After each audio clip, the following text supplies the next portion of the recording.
Pagselebran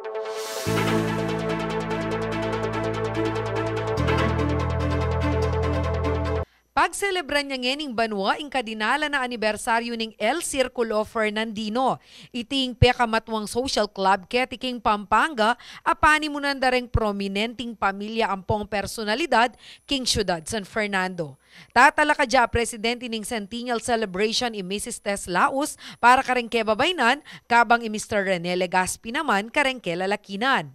Kapamilataning programa ng CLTV 36 Ananu Pata, opisyal yang milansa ding El Circulo Fernandino 2024. Supposed to be, ito ang legacy ni Levi na gusto niya before he passed away.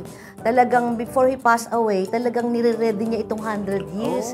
He was looking forward to this time na para ma-celebrate ito noong 2020. It's just, nangyari is, nagkaroon tayo ng pandemic, kaya medyo na-stop. Kaya this time, ito na nga. Kaya parang kinukuhan din natin si Mr. Laus, no? Sa mga, sa gustuhan niya na ma-celebrate ito ng grandeur. Gusto niya maganda talaga. Aparte king kadinala na anibersaryo ning aktibidad, iti mo naman kanuing mumunang pamikatagon ang marapatya ing El Circulo Fernandino lalam ning Circulo Fernandino Foundation Incorporated.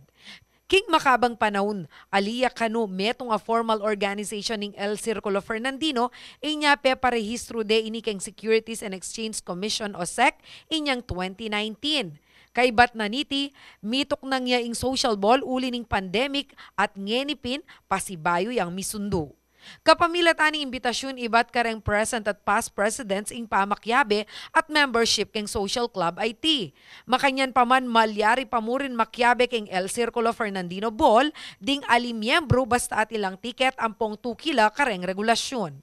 This is not just a social club. Gagaan mo yung socio-civic club. As a matter of fact, if I may, history will judge us. We are the oldest social club or social civic club in the whole of the province of Pampanga. Ngayon, kami ngayon, sinabi natin Ms. Laus, in significance na nini, muitan because of our 100 years of getting together, the Fernandinos. But more so, then in proceeds na rin pondumi sakali, whatever it is, alaki pang fixed program or project. Yes. But it will go to our impoverished Fernandinos. Yang isipan mita, baka nanu kaya sumahop ka rin kaya katamong less privileged Fernandinos. Okay. King sa lukuyan, 300 tickets lamo kanu ding sinadyaning foundation ang magkaulagang 5,000 pesos balang metong. Ding sumobra kareng abli, gawan dala kanung proyekto ang makasahop kareng Fernandinos. Marapati ang El Circulo Fernandino King Laos Group Event Center, Ciudad San Fernando, Pampanga, King May 4, 2024. Ako po yung kaya kayong talasuyo, dyan alumbang parungaw, ating pusong makabalen.